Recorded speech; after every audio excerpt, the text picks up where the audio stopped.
White light, like sunlight, is composed of all the colors that you see in the rainbow. If I scatter white light of very small particles, then the blue light is scattered more than the red light, and we give that a name in physics. We call that Rayleigh scattering.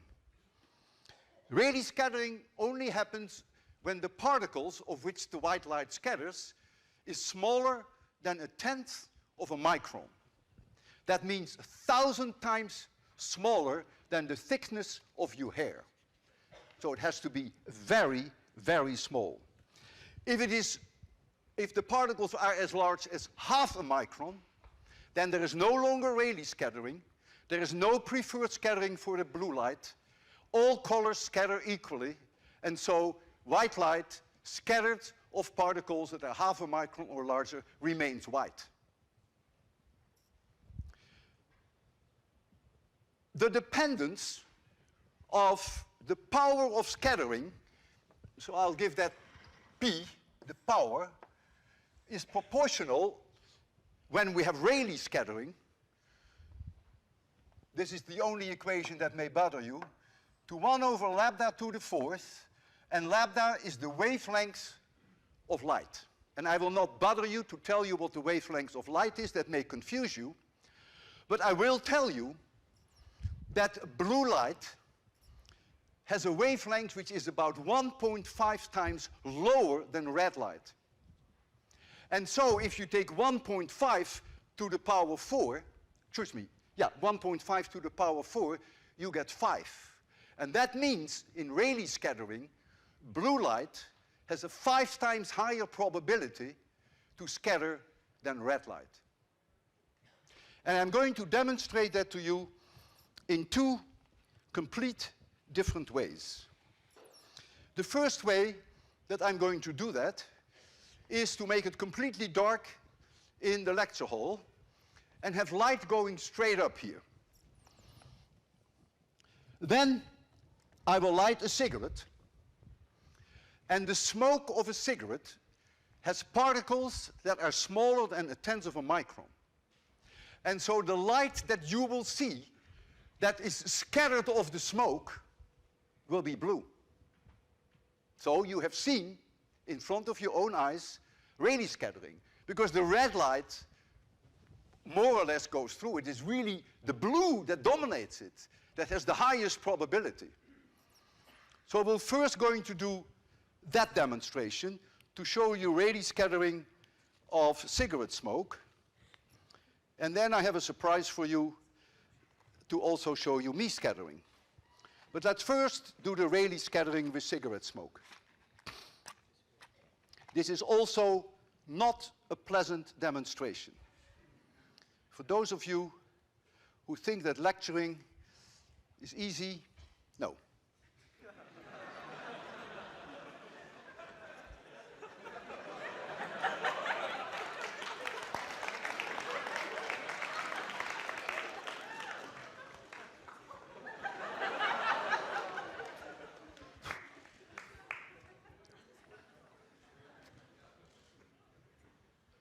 Okay?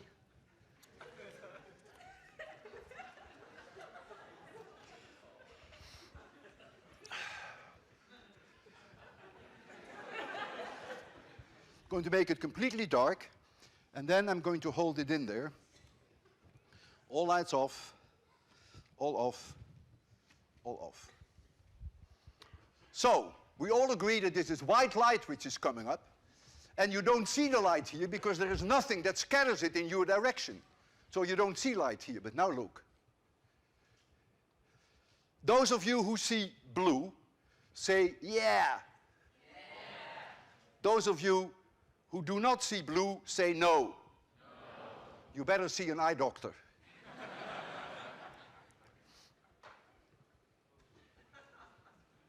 Now comes the hardest part. If I inhale the smoke and I leave it in my lungs for a minute, there is water vapor in my lungs, and this water vapor will precipitate onto these very small smoke particles. And so the smoke particles will grow. They will become small water drops, larger than 0.5 microns. And that means, if I hold it 1 minute in my lungs and puff it out, you will not see blue light, but you will see white light, because you're now in the me-scattering domain. All colors scattered equally.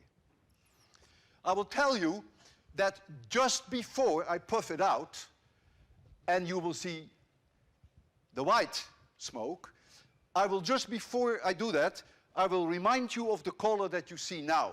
I will only do that for a few seconds, then I will remove it and I will empty my lungs.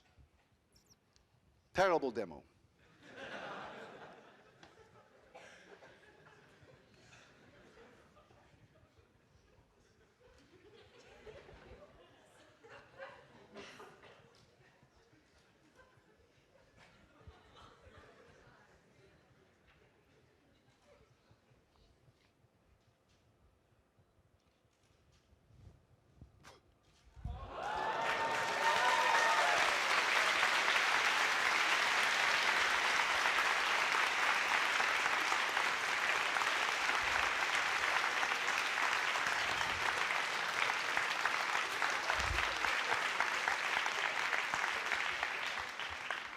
Who saw the white light, just say yes. Yes. If any one of you has the courage to say no, who did not see white light? Thank you.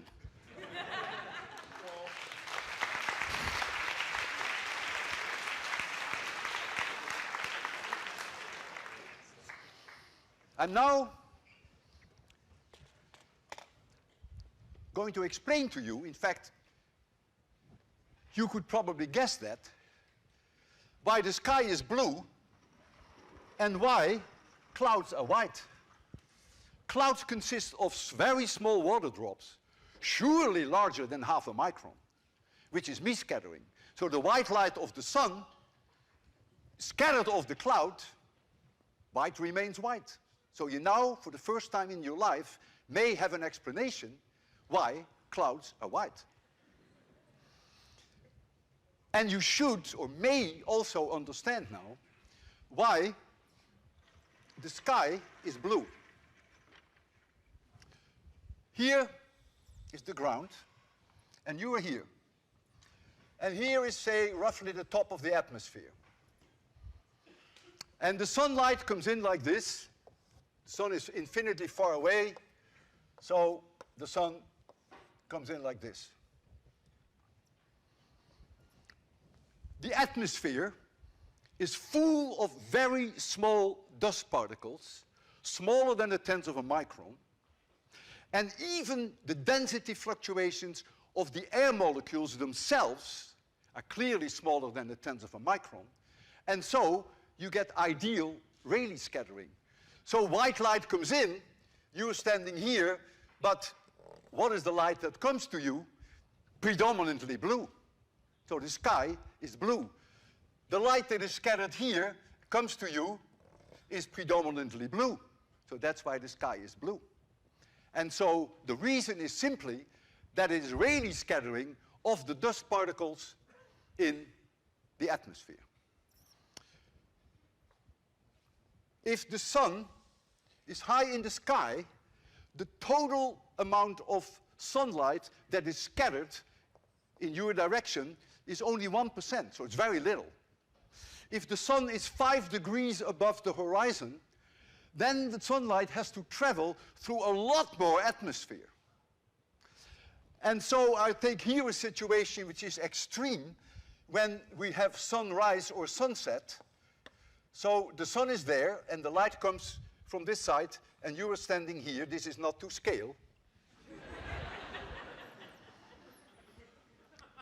This layer of atmosphere is now so enormously large that more than 99% of all the sunlight on the way to you is scattered away. So what is scattered away? The blue is gone. But if you look at 1 over lambda to the 4th, the green is gone. All colors are gone. There's only one color which has the largest wavelengths, which, by the way, is 650 nanometers. I wasn't supposed to tell you, but I decided. So the only light that makes it through you is red. And so that is the reason why the sun looks red, and there is a cloud here in the sky, and that cloud sees light where all the low, small wavelengths have been scattered out, and so this side of the cloud is also red.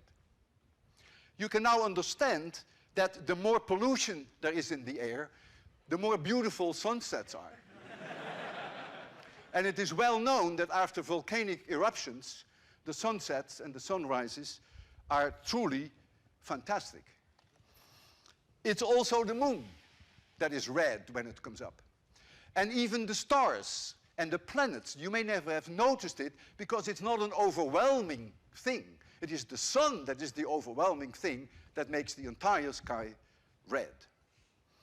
And so I have decided that I'm going to create in 26100 a blue sky for you and a red sunset, killing two birds with one stone. And for the physicist in my audience, I'm going to kill 3 birds with one stone. But the third bird comes a little later. I have here a bucket which is filled with sodium thiosulfate. In this bucket. And when I turn the light on, you will not even see any light from that bucket. Nothing is scattered in your direction. I think of that as being the sun, by the way. Now I'm going to add a little bit of sulfuric acid. And when I do that, very small sulfur particles, smaller than a tenth of a micron, will precipitate in that solution. Rayleigh scattering. And so the light that will come to you is blue. And you will see blue light, just like with the smoke. But now, as time goes on, we will get more and more and more and more of those 0.1 micron particles. And so the light that comes out here has no blue in it anymore. It doesn't have any green in it anymore. It's all scattered in your direction, just like here with the sunset. So what color do you think the sun is going to get? It's going to be red. That's why I said I'm going to kill 2 birds with one stone. So I will add the sulfuric acid. The difficulty with this experiment is always, if you put too much sulfuric acid in it, the whole process goes too fast. And if you put too little in it, then you will become impatient.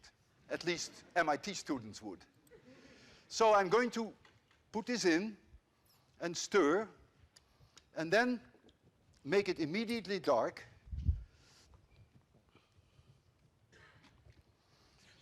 And I want you to look at the sky, which is here is the sky. If you sit all the way there, you don't see it so well. But look, how much did you pay for this? These people have a better view. So just keep looking. For me, it's already beginning to turn a little bluish. We'll just give it a little bit more time. The sun looks just white, light, as it was before.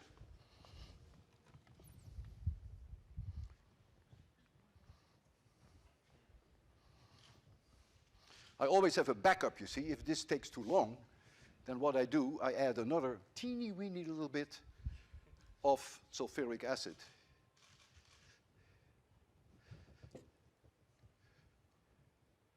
To speed up the process a little.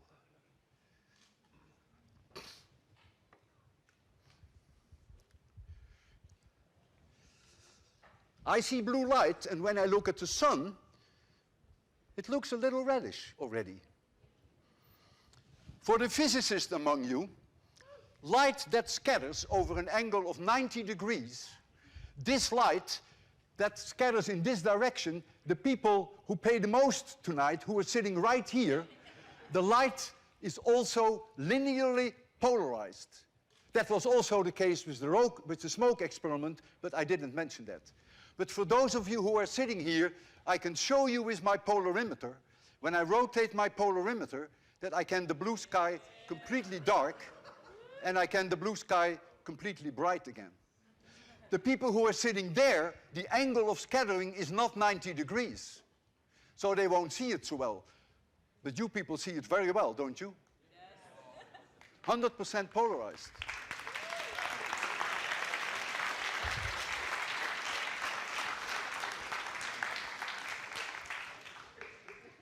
Look at that sun. Let's face it, isn't this incredibly romantic?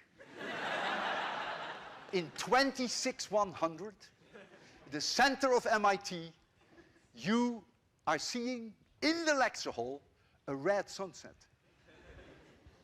And in fact, the sun is so red now that I think the sunset is very close.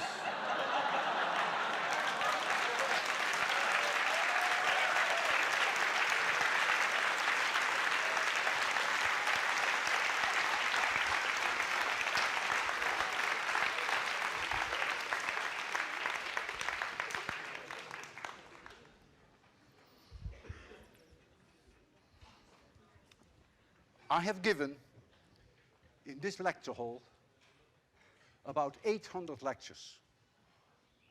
And it is wonderful to be back here. But it really hurts to know that this is my last lecture in 26,100.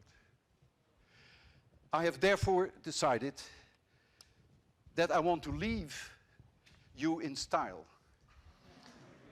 And the way I will do that is to leave 26,100 in my own private rocket.